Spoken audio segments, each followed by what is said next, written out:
Decluttering and organizing a space is about so much more than just shuffling items around. The spaces we live in hold us, quietly shaping how we feel.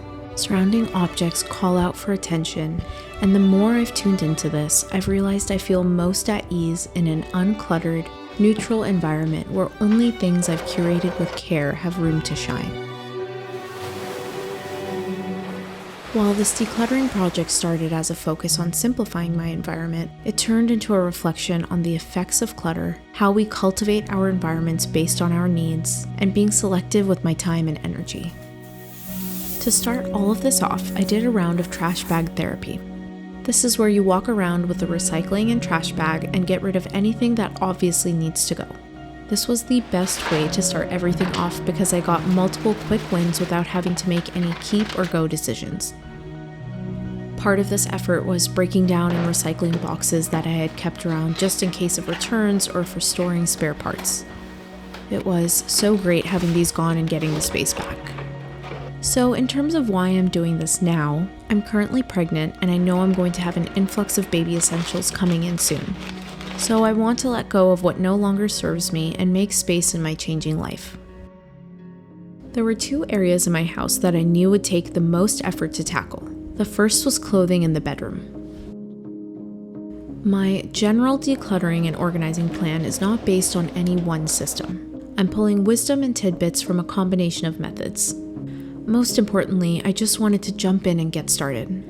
I think it can feel overly restrictive to follow a rigid system with a long list of rules.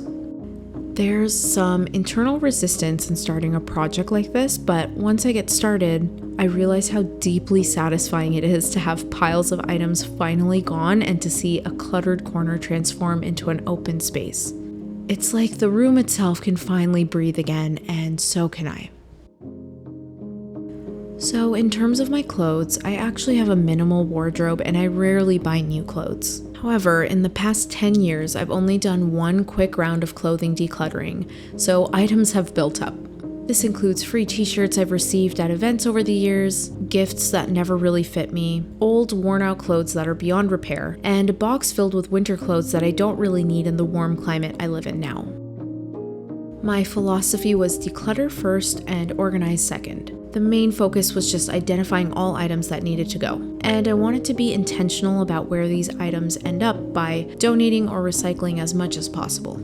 This exercise really showed me how even with a pared down closet, there is this slow accumulation of garments over time. It's quiet and easy to miss, so moving forward, a gentle clean out every year will help combat this drift. Seeing chaos get transformed into order is so satisfying.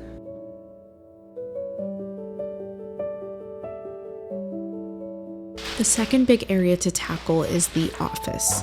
We are right in the middle of setting the space up and are currently just using the room as interim storage. After pulling all of the boxes and bags out so everything was visible, I got started assessing. On day 1, I went through more general boxes and bags, and then on day 2, I focused on all papers and books. I quickly realized on day 1 that the majority of work was in reorganization and finding the correct home for items. There wasn't much decluttering.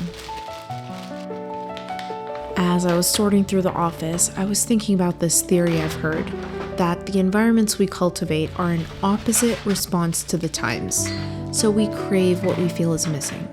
For all of the wonders of the modern age, there is also a struggle with overstimulation and excess. There's always something fighting for your attention, so there is calm to be found in minimalism and simplicity.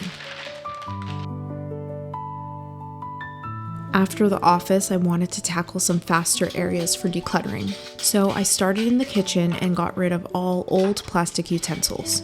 We switched over to silicone utensils a while ago.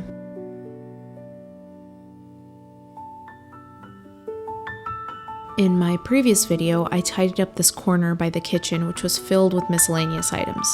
A corner cabinet helped organize the space and cleared room in the kitchen as well. After that, I hit the downstairs bathroom and got rid of old toiletries, medication, and unused hair care and beauty products. It took me a long time to figure out why being surrounded by store-bought boxes and labels was so distracting for me. even if everything was neatly arranged, until I came across Marie Kondo's quote, "Don't underestimate the noise of written information." She explains how excessive text and visual information is quite taxing on our attention. I think objects do whisper to us. We see their purpose as a tool to use or an action to complete. This principle can be used to our advantage by intentionally leaving items out as reminders to keep up a habit or start on a project. But these same signals start drowning in noise as clutter piles up. While an object here or there may not seem like a big deal, each one slowly adds up all over the home.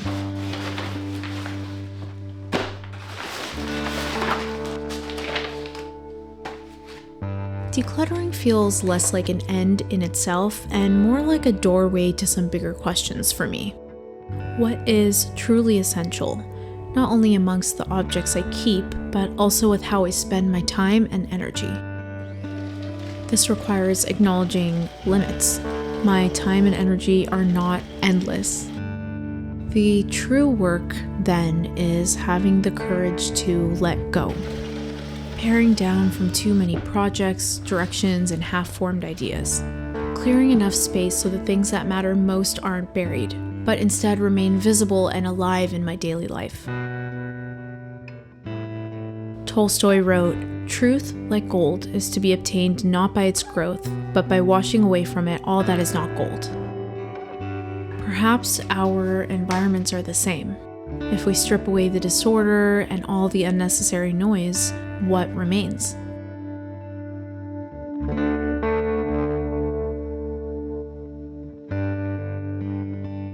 An essential thread in this decluttering journey has been slowing down. Pausing before consuming, questioning the reflex to buy, and demanding deeper intentionality in the things I let into my life. So lately, that's led me to sewing.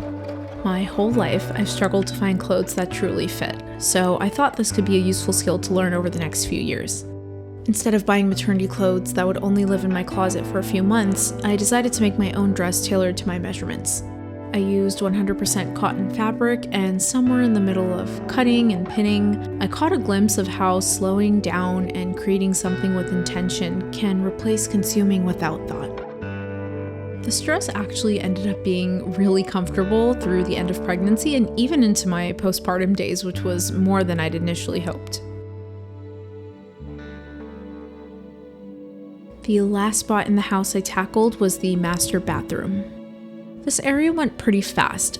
I was able to sort out old jewelry and makeup I never wear and some random miscellaneous items. All I kept for these drawers was an empty travel case and a half-full bag of toiletries. By the end of this whole decluttering process, I felt so much lighter. And I realized that what we release during decluttering goes far beyond items. It's letting go of distraction and excess. It's the art of making room for ourselves.